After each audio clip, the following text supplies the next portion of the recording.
New admission open Oxford green public school new bypass Bhogaon Mainpuri.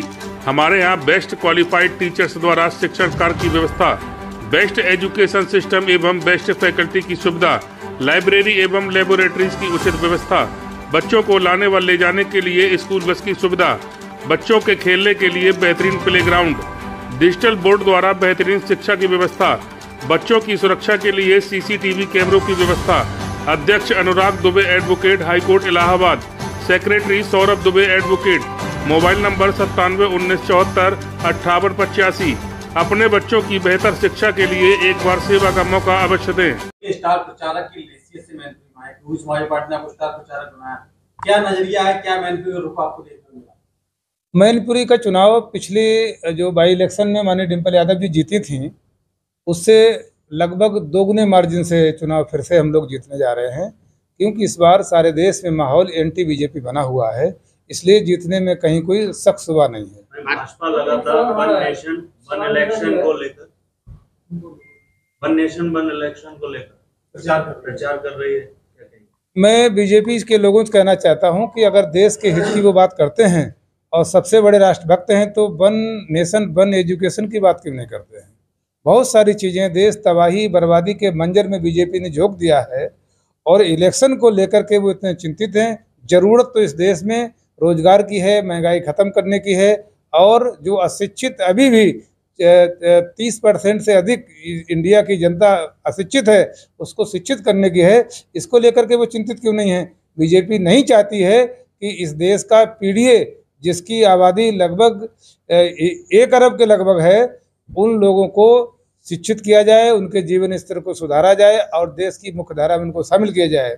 Party कह रही है 2027 में चुनाव नहीं होगा, 2019 में चुनाव।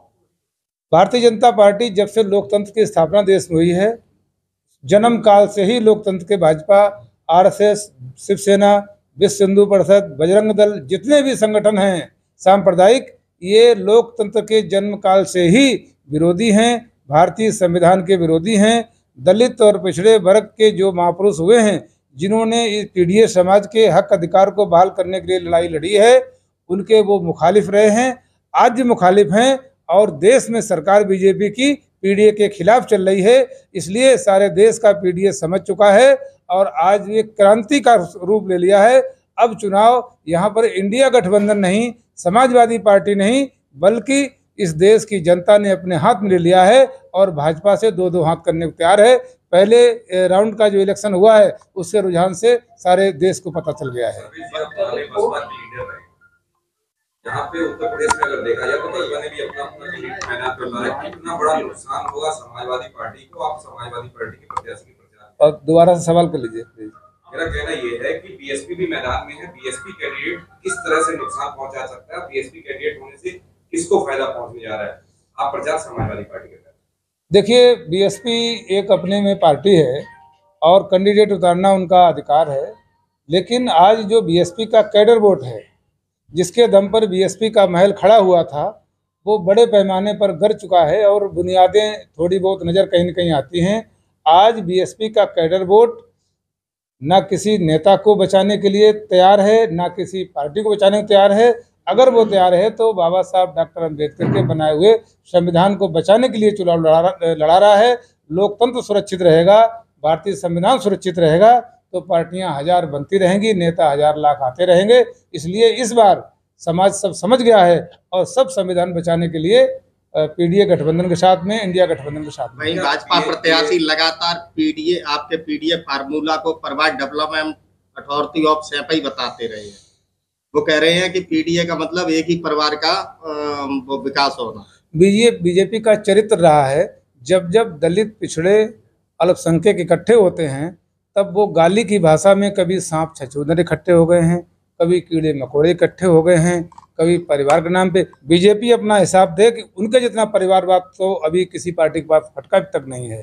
तो ये वो तरीके निकालते हैं, गाली देने के आधुनिक तरीके हैं। इन तरीकों को अब जनता समझ गई है और हमेशा हमेशा के लिए अब गाली नहीं खाएगी। इस बार इनको रफा दफा कर देगी।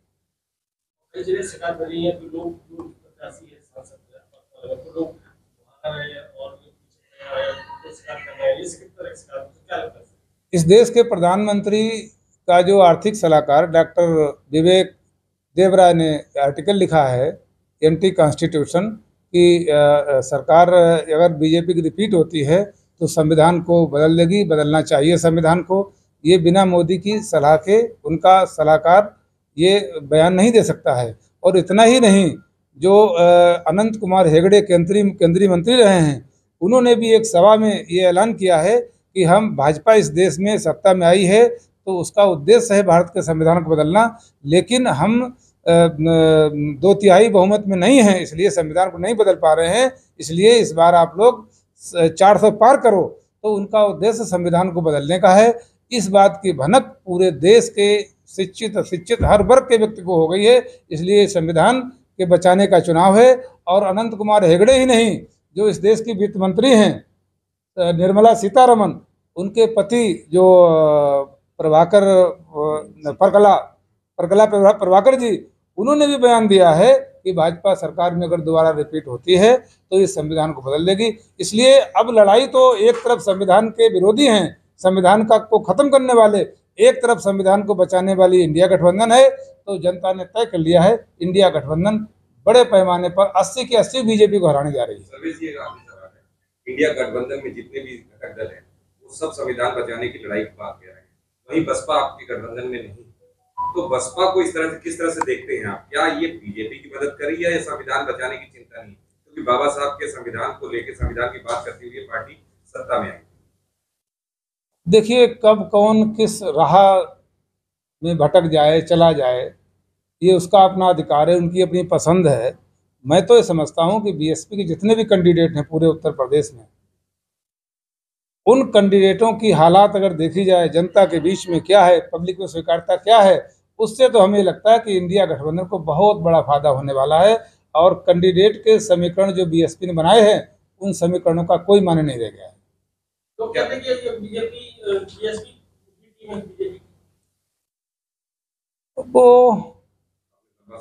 टीम तो लग तो रहा, लोग तो ऐसा ही कह रहे हैं, पब्लिक तो यही कहती है। आपकी बात से मैं सहमत हूँ आपकी बात। आंतरिक रूप से बहुत कारण हो सकते हैं, कुछ कारण पब्लिक में तैर रहे हैं। ईडी है, सीबीआई है, उम्र भी है, बीमारियां भी हैं, बहुत कुछ है। और बाबा साहब अम्बेडकर, मानवर कांसीराम साहब ने जो 15 और 85 का फार्मूला दिया इस देश में, कि इस देश का जो बहुजन समाज है वो लाचार, गरीब, मजबूर सदियों से है। उसकी मजबूरी, लाचारी, गरीबी और बेइज्जती को अगर बदला जा सकता है तो सत्ता प्राप्त करके बदला जा सकता है। लेकिन उनके न रहने के बाद वो जो मोमेंट था, वो मोमेंटम लगभग समापन की ओर हो गया है। इसलिए आप देखते हैं कि पिछले चुनाव में 12% वोट बीएसपी के पास था, और इस चुनाव में आप देख लीजिएगा, आप लोगों से बात करेंगे, 10% के अंदर आ जाएगा, क्योंकि जो कैडर वोट है वो आज सब बाबा साहब अम्बेडकर के संविधान के साथ में है। संविधान की हत्या होते हुए वो नहीं देख सकता है।